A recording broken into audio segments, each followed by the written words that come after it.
Join us in taking a closer look inside the Nevada Wolfpack men's basketball team, a Reynolds School production. Beyond the Numbers, The Hunt, Part 2, in partnership with John Jock Productions, Fox 11, NBC News 4, and My21 TV, starting now. In the series opener, Beyond the Numbers, the Nevada men's basketball team gets a new look with the arrival of head coach Eric Musselman, and the players adjust to the new era of Wolfpack basketball.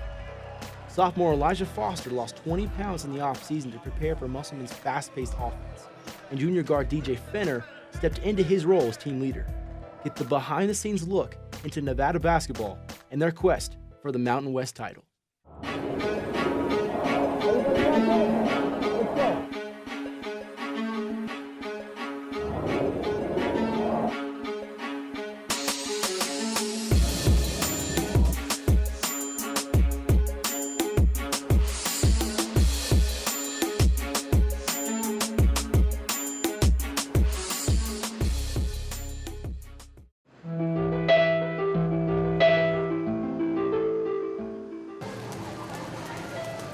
What, you used to do like 10 sets of 1 minute when you're in high school? No, we did 10 straight.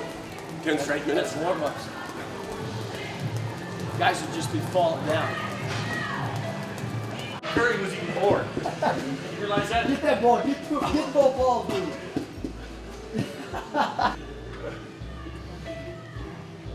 My workout partner.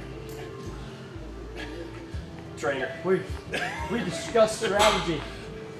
Starting lineups. He's just an incredible guy. I mean, he's very focused. He's very disciplined on the court, and he's very disciplined off the court in regards to making sure he spends time with his family. You know, his kids growing up, one's at University of San Diego, one's playing at Monte Vista. I mean, he'll try to go off and go down there and see him, or the kids will come up. Great support, you know, from his wife, Danielle. He's just very, you know, the bottom line is very focused on what he does. And that's why he's an overachiever in the things that he does. He's very focused, very diligent, very disciplined. Doesn't get you better than this. Young buck, this is called high-tech low drag. So you got all that nice hair. Easy for me every day. High-tech low drag, brother. Streamline it, you know what I mean? You'll be there one day. Growing up in the household that I grew up, you know, everything was competitive with my dad, whether it's us playing pickup ball, you know, playing ping pong, whatever we did, it was a competitive situation. And so, you know, I was always taught that if there's a scoreboard, then you got to have a will to win, and you got to be competitive, and you're not doing it just to do it. The scoreboard is giving you a winner and a loser, and obviously, anytime you're competing, you want to come out on the winning side. You better focus! Gotta focus right now! 20 minutes. Marquise, you'll start at the 1. TC, come off the bench because of the 3. Fouls. Here we go. Hold up.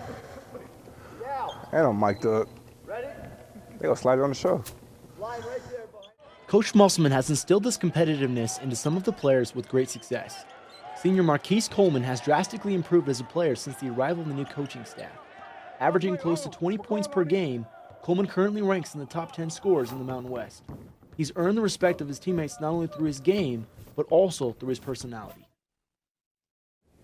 He's really charming off the court. To be honest with you, he's really comfortable to be around, and he also has a little sarcasm to him. So it's kind of funny because nobody sees him as a quiet type at all. You know, everybody kind of gravitates toward him. And he can talk a lot. So.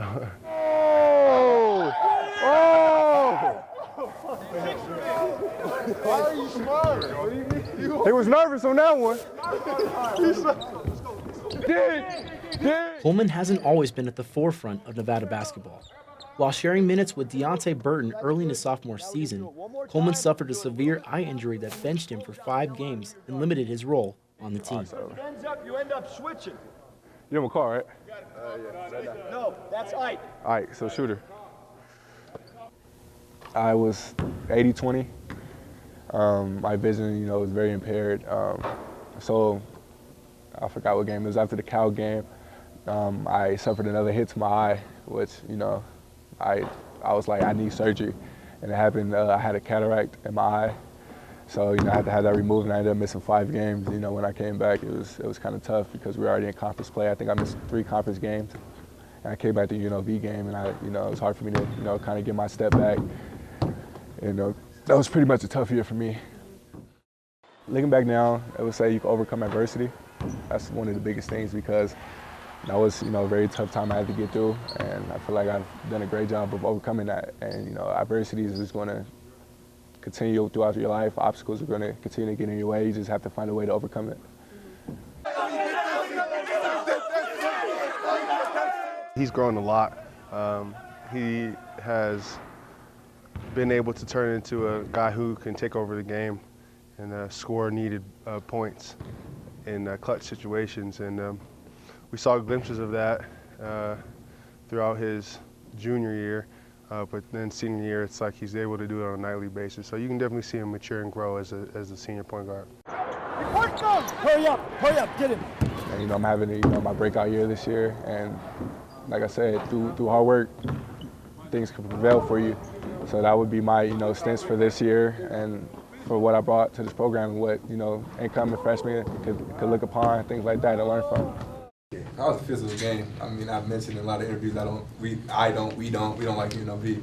Yeah, I want you to talk intelligent. And I'm sure they don't like us, so, games like that is always going to happen between two rivalries. I've developed a really good bond in a short time with guys like Luke and Marquise Coleman and TC. I mean, those guys lay it on the line every night for us. They practice hard every single day, and they've been such a pleasure to coach. We're going to really miss them, and I get emotional even thinking about, their last game against New Mexico because they meant so much to this program.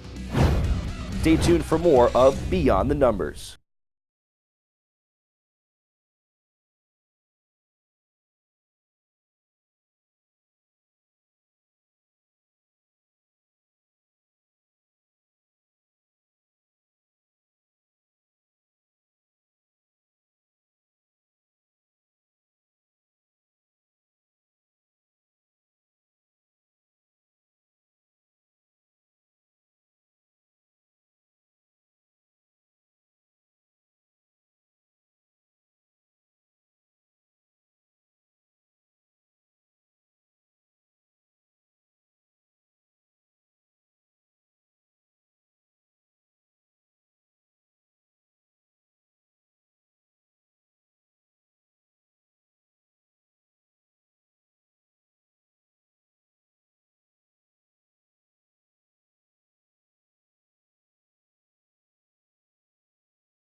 And now back to Beyond the Numbers.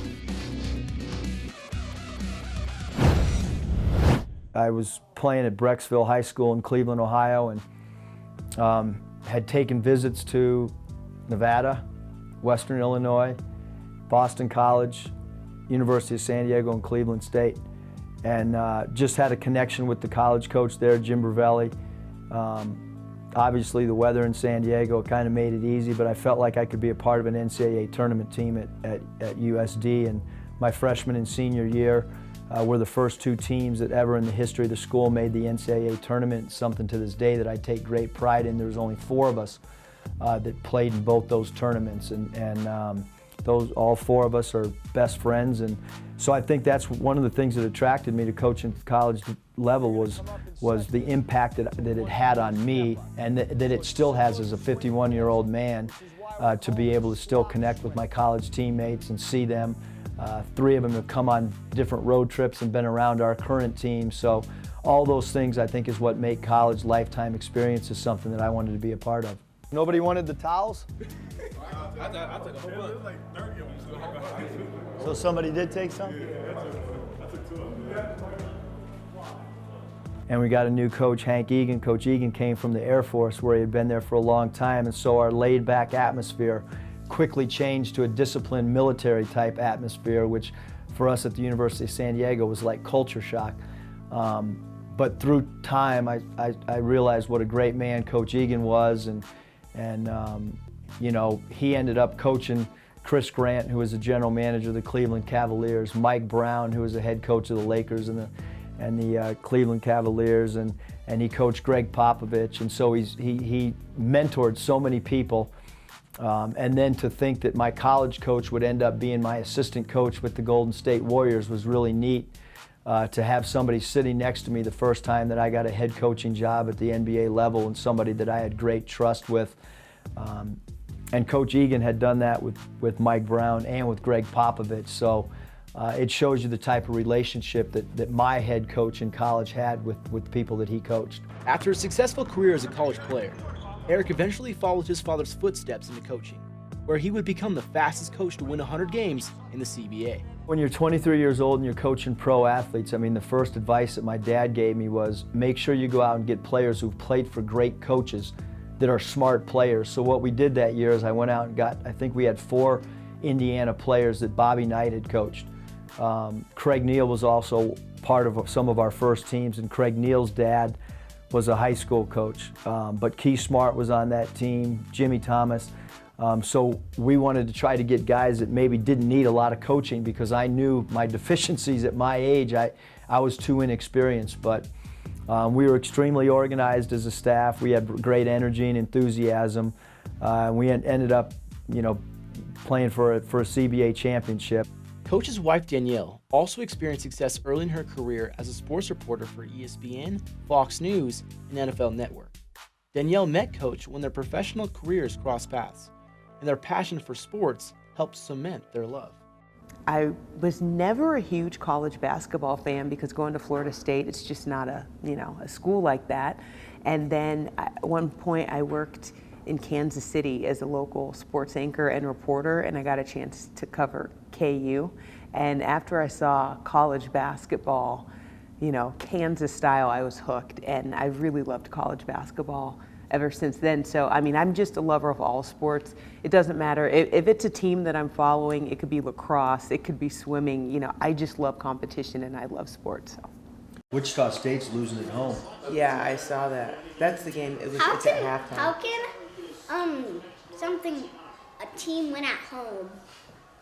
Mary, what are you talking about? No, like we play at home today. They call it home. It's not in our home. It's at our Lawler Arena. Oh, yeah. That's what it's called, home. Oh, that makes a lot more sense. Yeah, it would be hard to play a game inside of our house. Because then there wouldn't be any rebounds. You want to play Fresno State in this house? And then that's called the home game? I don't think Mommy would like, that's a lot of balls flying around the glass and the vases, don't you think? Yeah. Wouldn't be good. Two prominent sports personalities, Eric and Danielle, are used to sharing the spotlight, but that focus has altered since the birth of their daughter, Mariah. Kara Lawson calling this game? Yeah. I met Danielle at a coaching seminar. She was up on stage. David and Dana Pump had an event in Los Angeles, and I was sitting in the back of the room with Lawrence Frank, who at the time was the head coach of the New Jersey Nets. And when she got up to speak, I said, "That's the most beautiful woman I've ever seen." And Lawrence said, "Well, go talk to her when this is over." And so I went up where she was in a group of people. I came back. Lawrence said, "Did you get a chance to talk to her?" And I said, "Nah, she's too tall. She's taller than me. I can't." I just walked away, and Lawrence threw his pen up in the air and he goes, "I'll go get her phone number for you right now." And he walked over, he came back, he goes, "Yeah, you got no shot with her." I was a sports anchor before I stopped working a couple of years ago. And it's funny because a friend of mine was supposed to host this panel, Doug Gottlieb, and he backed out at the last minute. So I ended up being the host of this panel, and Eric was in the audience. So we met that day, and we were basically together ever since then. Eventually there was a pool party with food, and so I ended up walking up and got her phone number, and then I guess the rest was history. Do you remember your first date? I do. I remember our first date vividly, yep. Do you mind sharing it with us? We went to a Cuban restaurant in Walnut Creek, California. We went to dinner, had a great dinner, and then went into the city in San Francisco. And then from there we ended up at a club in downtown, I think Oakland maybe. It was really fun. And it's funny because I think back, and I don't know the last time we've been in a club since then, but that happened on our first date, and I guess it worked. I had an unbelievable time, and then one date led to another, and before I knew it, I was married and had a daughter.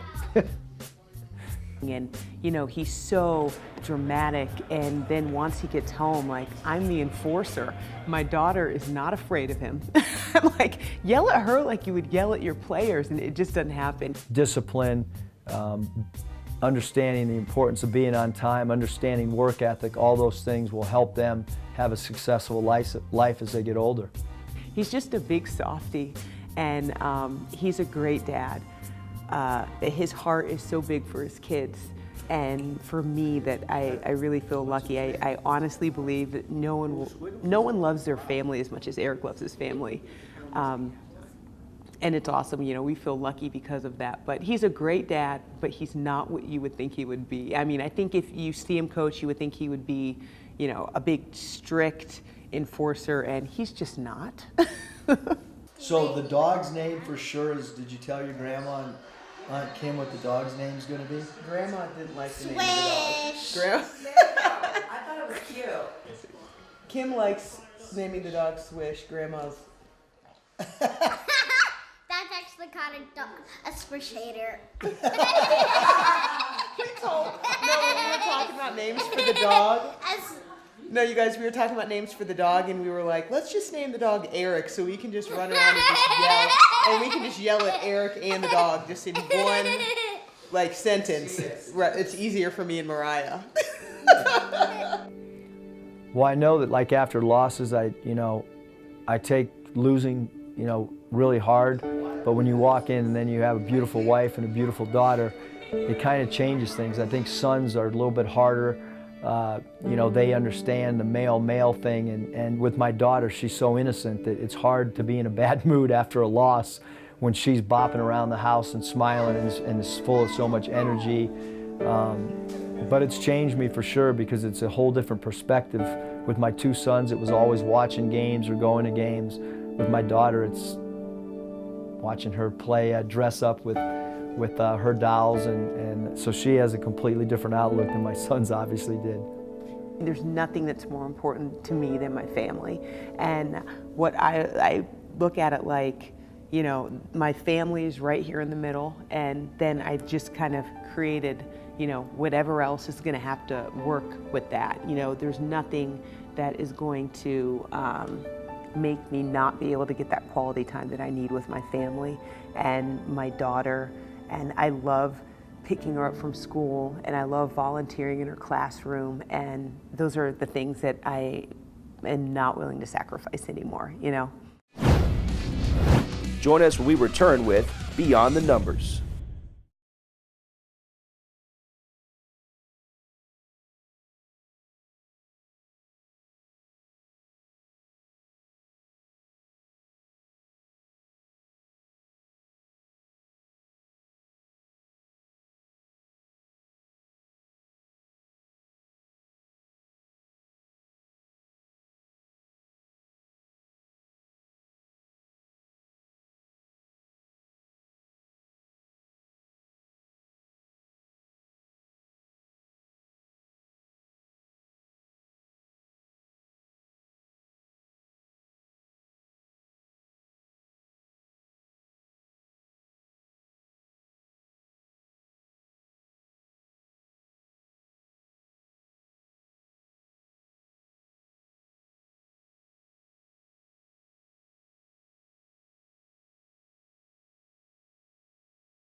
Thanks for joining us for Beyond the Numbers.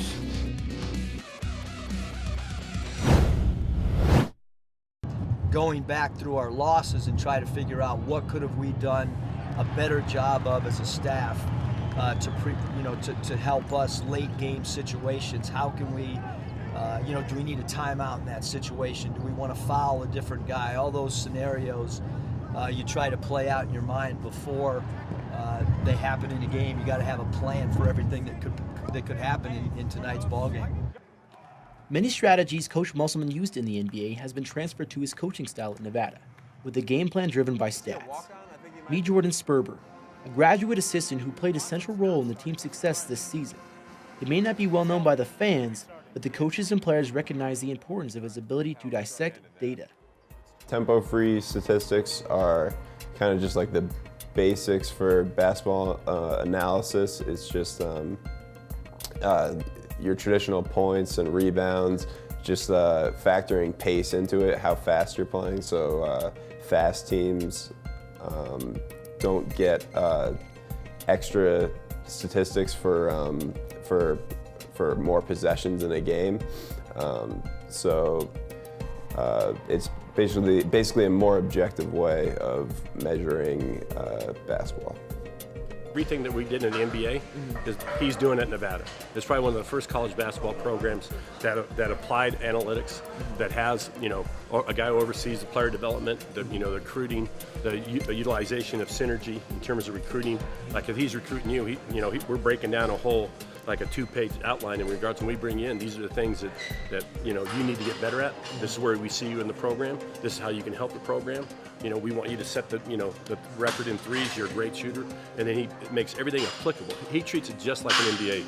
It's no different. Last year I worked in the Philadelphia Sixers organization in the NBA, so that, for me, that was, I knew analytics and heard of it and worked with it before, but that was baptism by fire. Everything that they did was analytically based. And a lot of times when you get on the professional level, you see how that's the language that the owners speak. They know numbers, they know breakdowns and details, and you can, when they were trying to get free agents or work on trades or put together a starting lineup, and the coach, the general manager to the owner, those numbers really translated. And on the college level, I think for us, it just, not as many people are familiar with it.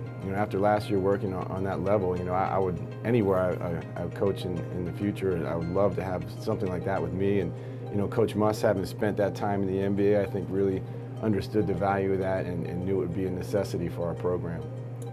Coach Muss is extremely competitive, wants any advantage to win, which is probably why he wants a stats guy, is any advantage, whether it's traditional or non-traditional. He's looking to win, and that's what you want in a boss, is someone who will use all of his resources available to win. People will see, coming from where we were last year to the success that we've had throughout this season. People always are looking for details of why teams have made jumps. People write books about these things in culture and chemistry and the things that you don't put numbers on. But when you start to see, hey, some of the specific details of how you break down your culture and chemistry can be formulated by specific details for your players or your team getting ready for games, making them feel more prepared, making them feel more cohesive. The numbers can help tell a really good story in that way, and I think people will be coming to us to ask the role that analytics played in our program. Stay tuned for more of Beyond the Numbers.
And now back to Beyond the Numbers.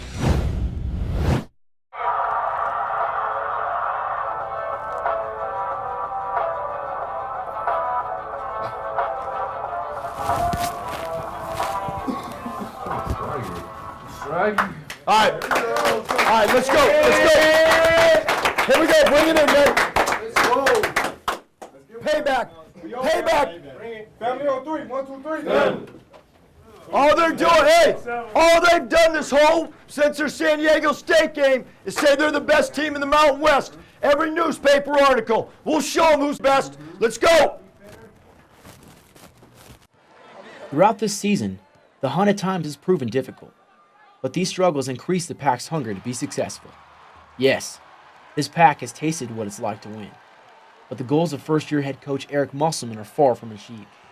As these memories fade into March, a new team with fresh faces will soon be running with the Wolfpack, a program with newfound hunger. This basketball season might be nearing its end, but the hunting season never ends.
Thanks for watching a look inside the Nevada Wolfpack men's basketball team with Beyond the Numbers, The Hunt Part 2, in partnership with John Jock Productions, Fox 11, NBC News 4, and My 21 TV.